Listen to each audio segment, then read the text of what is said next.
Greetings, I'm Dr. Sean Reed, and guys, today I'm going to tell you 7 ways to prevent a divorce, 7 ways to prevent a woman that you love leaving you, guys. So by the end of this video, you're going to have some concrete tools that is going to enable you to save your relationship, guys. And also, I'm the author of the Dating Toolbox, available on Amazon.com.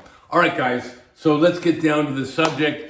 And let me explain to you guys how to keep your marriage intact, how to keep your relation intact. And the bottom line is it's all about keeping your woman in love with you. Okay, so let's go through these 7 things you can do to keep your woman in love with you and save your marriage or prevent a breakup with your girlfriend. Okay, the first thing you need to understand is women don't just fall out of love, okay? It is a process, and we'll see in a moment when we talk about things you need to do. You need to understand that the female mind is process-oriented. So women don't just fall out of love overnight.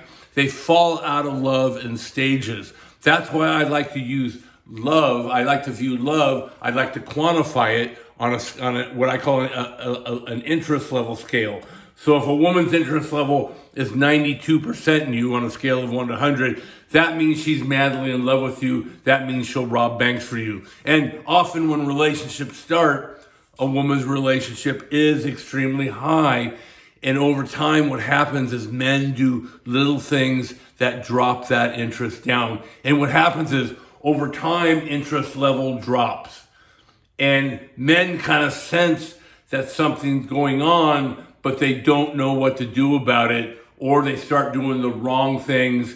And by the time they really realize that things are bad, it's too late. A woman's interest level has fallen below 50%, and she's out of there, guys. That means your marriage is over, your relationship is over, and at that point, there's nothing you can do to save it. So one of the things we need to do is we need to understand that keeping love with women is something we need to constantly do.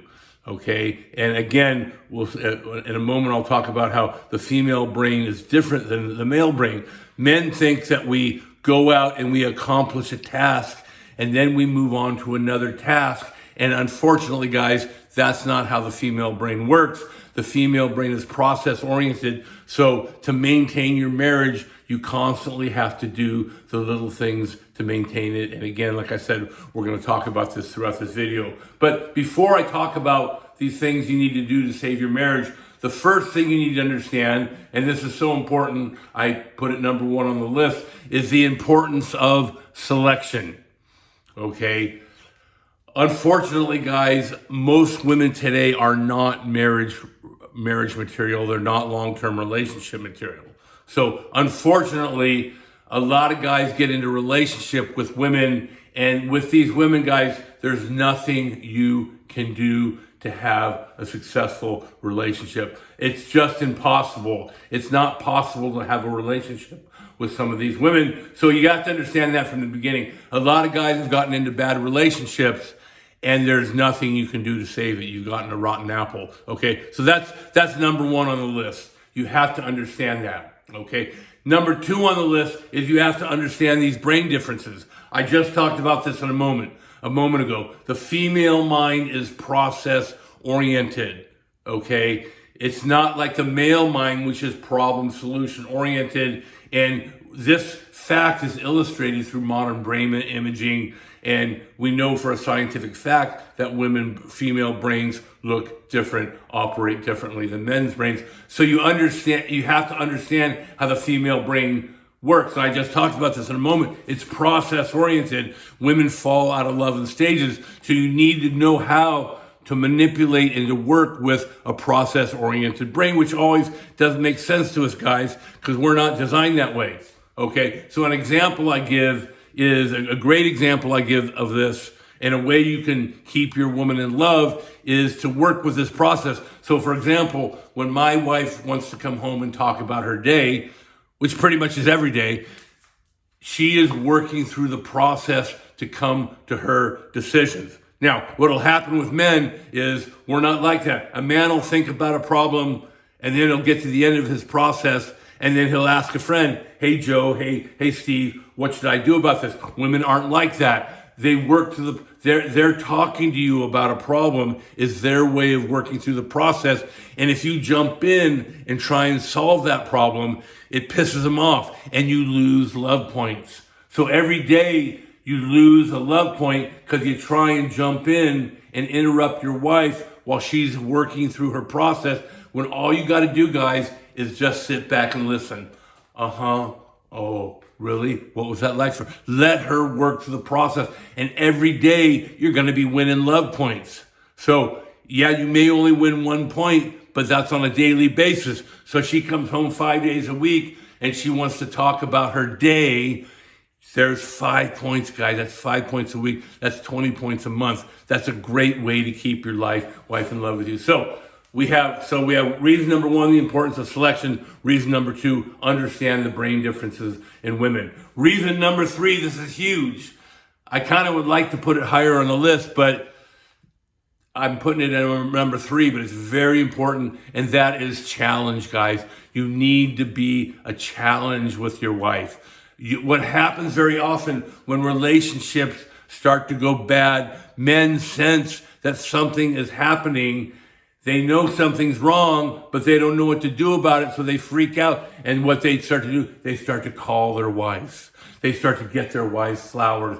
They buy them an expensive gift. They buy them a ring, $10,000 ring. I did that once. They buy them a car. I've done that before. And what they don't understand is you're being anti-challenge here, so that's not really helping you. At best, buying a woman a $60,000 car is going to win you 1 point. The same amount you would win if you just listened to her day. Okay, so they start to call women. They become needy. They start to cling to them, and all that does is it drives interest level lower. So guys, you have to remain a challenge. Don't call your wife during the day. Don't bug her. But we still need to give them something known as affection and romance, which are number 4 and 5 on the list. So number 3 on our list is challenge. You always need to be a challenge. You always need to maintain challenge in a relationship. Okay. Number 4, you need to give her affection. Okay. Again, a lot of guys make a mistake here. They'll wait till the weekend. They'll jump a woman's bones and want to have sex without warming her up. No. Guys, you got to give her affection. Saturday sex, if you're old like me and you only get sex once a week. Some guys are in a sexless relationship. Some guys, hopefully if you're young, when I was in my 40s, I was having sex every day, but this changes over time. But let's say you're in a relationship and you tend to only have sex during the week.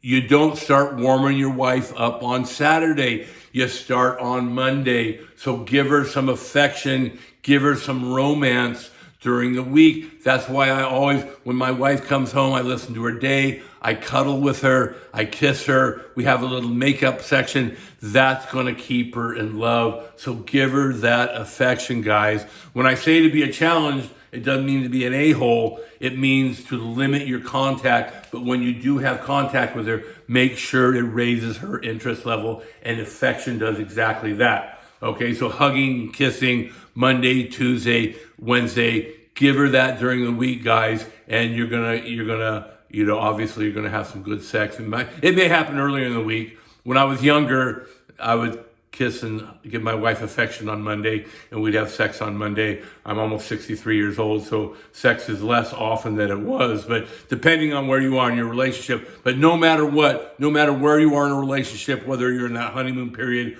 or you've been married for 2 years, gotta give your wife affection. Okay, that was number 4. So number 5 on the list is romance. Related to affection is romance. Give her romance. That's why date nights are so critical. You gotta have those date nights. You gotta do stuff together that's romantic. Otherwise, you just become a roommate. Okay, so I don't need to elaborate on that too much, guys, but give her romance. Okay, gotta do that date night. Okay, that was number 5 on the list. Number 6, and this is actually kind of related to 4 and 5, is housework. You gotta do some housework, guys. Okay, you don't have to clean the whole house, but you've got to do some. What I do in my situation, My wife loves to cook. Every night she cooks a gourmet meal, but she also produces a ton of dishes. I wash those dishes. Okay, so my wife comes home, she's had a hard day at work, she wants to cook, and she comes home to a clean sink, and she can get right to her cooking. That boosts her interest level up. A little bit of a little bit of housework every day will get her more interested and will keep her in love with you. Okay, finally at number 7 at the bottom of the list is communication. Okay, now you've probably heard communication is critical to relationships. Yes, that is what all the relationship experts say, but as I said in my other videos, these relationship experts don't really know what they're talking about. The academic world is dominated by a political agenda, and it refuses to recognize the fundamental differences in male and female brains. So it should be no wonder that marriage counseling and that relationship advice coming from psychologists and PhD. I have a PhD, but it doesn't mean I'm an idiot. I have common sense. Most of this relationship advice is bad. So communication is important, but it's way down on the list, guys. Okay. So basically, communication is only effective if you've done all the other 6 things before it. Okay. So for example, if my wife doesn't want to do a date night, I communicate that we need to do a date night, but unless I've given her affection, unless I've given her romance, unless I'm a challenge, unless I listen to her talk about her day, communication isn't going to matter. So communication is on the list, but it's last on the list. Okay. And I've done other videos explaining why you can't get good relationship advice from most academia. We're getting up on the 12-minute mark on this video, so I don't have time to fully unpack that argument, but it's true. Therapists are biased. They're product of the academic world, which is massively biased. 997 out of 1,000 psychologists are extremely liberal, and when they're extremely liberal, it means they refuse to understand that male and female brains are different. So I can't really get into all that right now, but communication is important, but it's last on the list. Okay, therapists will claim it's first on the list, but it's last. All right, guys, so here, those are the 7 things you can do. I guarantee you, if you've got a good woman, these 7 things will keep her in love with you. If you like what you saw and heard today, guys, please hit that like and subscribe button. We need to build a community of men learning how to get women to love us and to stay in love with us. Again, if you want a more in-depth analysis of all this, please check out my book, The Dating Toolbox. It's available on Amazon.com. And good luck to you guys. Keep those women in love with you.